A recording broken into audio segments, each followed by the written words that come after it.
Salut à tous mes fans de manga, de comics et de jeux vidéo. Aujourd'hui pour cette toute première vidéo, nous allons parler d'un débat très connu sur internet, qui est-ce qui gagne le combat entre Sangoku et Superman. Avant de commencer la vidéo, je tenais à préciser que quand vous entendrez le mot Goku dans la vidéo, je parlerai bien entendu de celui des derniers films, le Super Saiyan God, Super Saiyan. Quant à notre kryptonien, je parlerai de celui que l'on connaît tous, le Superman normal. Car si l'on aborde le sujet du Prime 1 Million Superman, alors là, Sangoku il part aux oubliettes en 2-2, en claquement de doigts. Si, pas besoin de disliker la vidéo parce que votre personnage préféré entre ces deux-là n'a pas gagné, ça ne sert strictement à rien et ça prouvera que vous êtes un kikou. Écoutez plutôt mes avis, je tiens aussi à préciser que c'est les miens, ce n'est pas les vôtres, et on est prêt pour commencer. Dans ce débat, je vous le dis clairement, il y a beaucoup de kikous qui font part, car les fans de Dragon Ball n'aiment pas Superman parce que Dragon Ball c'est leur manga préféré, et les fans de comics n'aiment pas Sangoku en disant que Superman est le plus fort parce que Superman est leur comics préféré. C'est pour ça que dans ce débat, je vais prendre beaucoup de recul en essayant de vous dire qui est-ce qui gagne. Goku est mort beaucoup de fois, certes, mais Superman est mort aussi une fois, et ça, on l'oublie souvent. Bon, je vais remettre dans le contexte, Superman s'est fait tuer par Doomsday sur la Terre. D'ailleurs, pour ceux qui veulent plus d'informations, allez lire le comics La mort de Superman chez Urban Comics, c'est excellent. Pourquoi je parle de ça après vous? Car tout simplement, des fans de Superman affirment qu'il est invincible, alors que ceci est totalement faux. Mais vraiment totalement faux. Il n'y a que le Superman One Prime Million qui est invincible, mais lui, c'est un dieu. Et bien entendu, il y a Saitama. Saitama, on t'aime tous. Déjà, on va arrêter tous les kikous. Cette photo est la plus grande honte de tous les internets. Sangoku, normal, ne peut en aucun cas battre Superman. Et ça, c'est confirmé par tout le monde. Arrêtez les fans de Dragon Ball. Mais la question reste entière. Est-ce que Sangoku Super Saiyan God peut battre le fameux Superman? Ah, là, il y a la question. Je sais que ce débat n'a pas de sens car on oppose deux personnages totalement différents, de deux univers totalement différents. Mais laissez-vous un peu, merde, arrêtez de tout le temps rager. Déjà, on va commencer par les points faibles de notre super-héros préféré. Ouais, donc déjà, il craint la magie, non pas celle-là, la magie, la kryptonite et le soleil. Quant à Goku, il en a pas.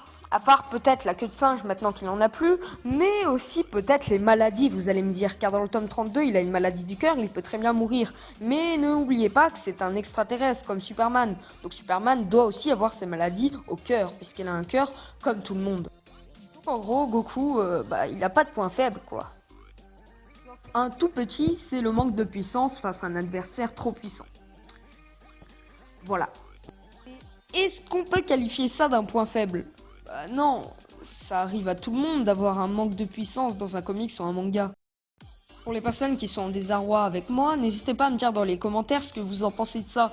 Enfin, je veux dire, il n'y a rien à en penser, Sangoku il a pas de point faible, alors que Superman il en a. Après, ça détermine pas la puissance. Hein.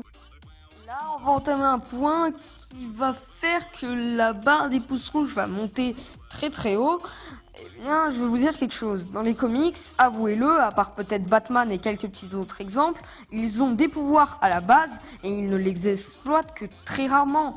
Il n'y a que peut-être dans les mangas où ça arrive que les personnages s'entraînent nuit et jour, nuit et jour, nuit et jour pour avoir des puissances phénoménales qu'ils ont. Attention, je ne veux pas dire que Superman ne s'entraîne pas. Si vous pensez ça, sérieusement, c'est que vous n'avez pas lu de comics. Superman s'entraîne nuit et jour aussi. Mais est-ce que Superman a développé une puissance? Enfin, je veux dire, Superman a déjà sa puissance. S'il s'entraîne, c'est pour être un tout petit peu plus puissant. Alors que lui, Sangoku, il est quand même parti d'un enfant qui était un peu puissant, mais quand même pas très fort, à un dieu. Un dieu dans l'univers de Dragon Ball. Attention, je mélange pas les deux. C'est vrai que vu l'impact qu'a eu l'entraînement de Sangoku face à son niveau, de ce point de vue-là, on peut se dire quand même que Sangoku, il a tellement bossé qu'il est devenu énormément puissant. Et de ce point de vue-là, comme je me répète, Sangoku gagne le combat pour moi. Oh putain, ça va dans tous les sens là. Laissez-moi vous expliquer quelque chose. Superman gagne le combat. Dans ta tête, tu te dis, hein, qu'est-ce qu'il dit ce jeune attardé de 14 ans qui dit que de la merde et qui est fan de manga et de comics et de jeux vidéo? Eh bien, en fait, je vais t'expliquer. Sangoku, il gagne le combat pour moi niveau effort. Car quand même l'avouer, Sangoku s'entraîne plus que Superman. Encore une fois, je dis pas que Superman ne s'entraîne pas. Mais on est d'accord que Superman démonte Sangoku, même en Super Saiyan God, Super Saiyan. Si vous êtes contre, n'hésitez pas à me le dire dans les commentaires, mais c'est encore une fois que mon avis. Et pour ceux qui sont contre, ils ne connaissent que le Superman de Man of Steel. En gros, le Superman des films. Et j'en reviens au début. Les gens aiment un personnage, et donc ce qui fait qu'ils le qualifient au-dessus de tout. Et c'est pour cette raison que les fans de Dragon Ball préfèrent Sangoku à Superman, parce qu'ils n'ont pas lu de comics de Superman. Et donc par conséquent, pensent que Sangoku est plus fort que Superman. N'oubliez pas que, comme je l'ai dit précédemment, Superman ne se qualifie que pas au film Man of Steel. Si vous avez vu que les films de Superman, eh bien, ne jugez pas ce personnage trop vite, car n'oubliez pas que Superman peut détruire une galaxie, il peut aussi porter un livre avec des pages infinies.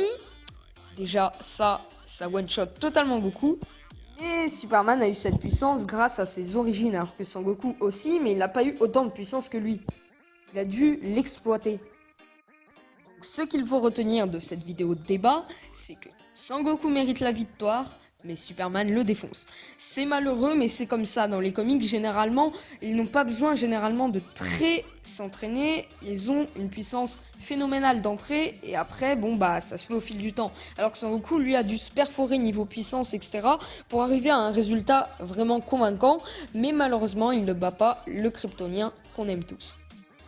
N'hésitez pas à aimer cette vidéo et aussi à me dire dans les commentaires si vous avez aimé, mais aussi, surtout le but de cette vidéo débat, à me dire le contraire, que vous n'avez pas aimé cette vidéo et pourquoi, et m'expliquer le contraire pour que je m'informe, même si sachez que j'ai une grosse collection de comics depuis pas mal de temps que je garde quand même chez mon cousin, et donc ma collection de mangas qui est énorme avec plus de 400 mangas, je suis très renseigné. N'oubliez pas que ça sert à rien de disliker. J'ai tout dit. Sur ce, à plus les gens.